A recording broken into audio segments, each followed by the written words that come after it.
Hey, what's going on, my bearded family? It's your boy from Bearded Existence coming back to do another video for you guys.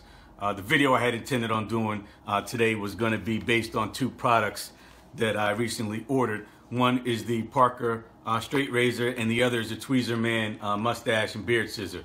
I planned on doing the trim today, and I was going to do a review as well as do the trim. I'm a little bit tired. I had a rough day today, and I made a promise early on that I would never trim or touch my beard on days where I'm tired. So I'm gonna hold off on that video. Instead, I'm gonna do a video and I'm gonna dedicate this to my brother, Stefano Lomax. I hope I'm saying your name correctly.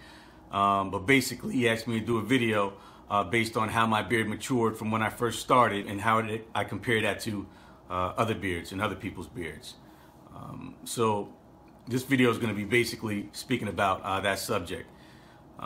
Patience is probably the key factor in allowing your beard to mature, and there's two main other factors that go into the whole mature process. Because when my beard first started, I did go through a lot of rough spells, and the two key points that I learned, and the two key points were number one, proper maintenance, and that means washing, grooming, using beard oils, beard balms, diet, exercise, and water.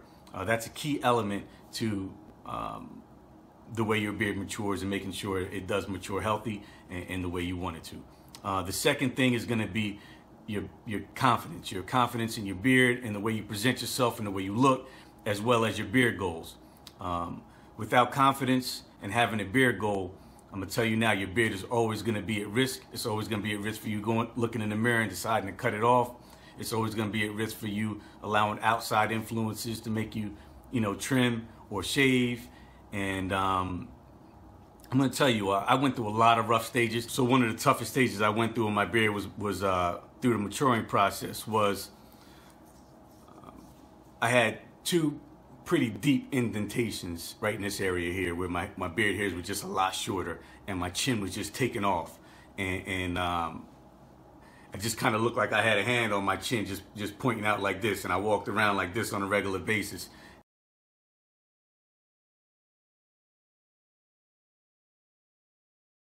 And that was a rough stage for me, man. And it seemed at the time that the only way to get out of that stage was to go ahead and just chop all of my chin hairs off.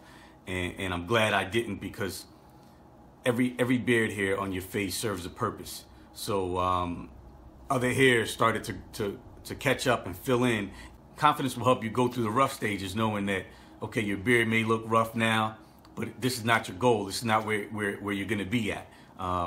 So there are a couple things you can do to help polish your beard or make your beard look a little bit more polished during those rough stages. Because a lot of people just say, you got to trim, you got to trim, you got to trim your ends, you got to trim your edges, you got to do this. But I'm going to tell you right now, you're never ever going to trim your way to a big beard, all right? I want to say that one more time. You're not going to trim your way to a big beard. It's just not going to happen. All right, so there's a couple things you can do when you have, those sparse hairs on your chin, because most people I've spoken to or seen or talked to, for some reason, whatever that reason may be, chin always tends to grow a little bit faster than everywhere else. Now, the other areas will catch up, but the chin is a fast grower, usually a little bit sparse.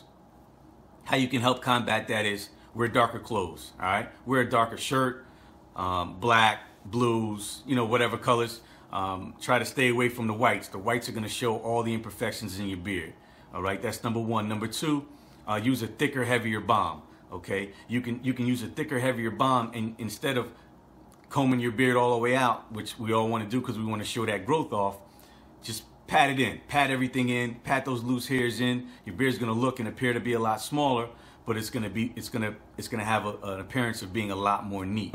This is me right here without a beard before I first started growing a beard. Hopefully it's showing right there.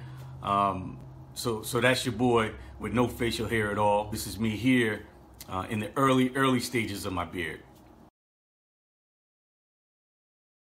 Here's your boy before I can get my beard to connect. Go a little bit easy on me. Yeah, that's me. And I did have dreads back in the day. This is an old school flick, so don't go too hard. So, you know, how my beard matured, it's really a growing process. It's a growing process mentally. It's changed me a lot mentally because I tried to apply the things that my beard has taught me, which is patience, to my everyday life, and trying to learn that, you know, Rome wasn't built in a day, man. So, you know, there's a lot of issues, a lot of things you're going to go through in life as well, not just growing your beard, where patience is going to be the key. All right, patience, fortitude, and sticking with something. All right, and you're going to get to where you want to be in life as well as your beard. All right. Now, as far as my beard maturing, I'm going to tell you, beard problems don't go away. All right, beard problems that you have when your beard is short, they're going to continue. They're just going to change. So the problems I had before, I don't have now, but I have some different problems. My main problem now is my knots. All right, so when I comb my beard, if I'm not careful, I do create knots, and I got to go in real gently to get them out. Otherwise, I'm cutting the knot out. And usually when I cut the knot out, I lose a little bit of length. It happens. I probably do that at least once or twice a week. I'm cutting a knot out of my beard. The second thing, zippers. Even if a zipper's open and I'm not closing it, my beard tends to get caught in zippers. So I'm trying to stay away from zippers. I love zip hoodies. Coats and things are becoming a problem. So I'm dealing with that right now. I really don't know what my solution is going to be to that, because I'm not a fan of coats with buttons. You know what I'm saying? So we're going to see how that plays out. But basically, man, I never really compared my beard to other beards. I did that early on, and it was really discouraging, because every time you look at another beard, you're going to say, I want my beard to do this. And I learned as my beard started to grow, and other people came up to me and commented or said things like, yeah, how'd you get your beard like that? And me, I'm looking at somebody else's beard saying, how did he get his beard like that? That's how I want my beard. And I realized you got to learn how to be happy with the beard that you have, because every beard is different, and it should be that way. You know what I mean? So tune in next week. I'm going to do the video on the review on the two items I picked up, which is going to be the Parker Straight Razor and the Tweezerman Beard and Mustache Scissor. Now, I got to tell you, first impression on this razor, a lot more heavy duty, feels a lot better in the hand. I'm probably going to have a lot more control with this, and I'm probably going to have a good review on this. I like the way it looks from jump, so we're going to see how this compares to the cheap straight razor that I've been using. All right, so I'll see you guys soon. If you're not a subscriber already, do me a favor, hit the subscribe button. If you like this video, hit the like button. If you got any ideas or anything you might want me to do a video on, I'm open, so I'll be happy to do those for you guys. All right, one love and peace. Live a better existence.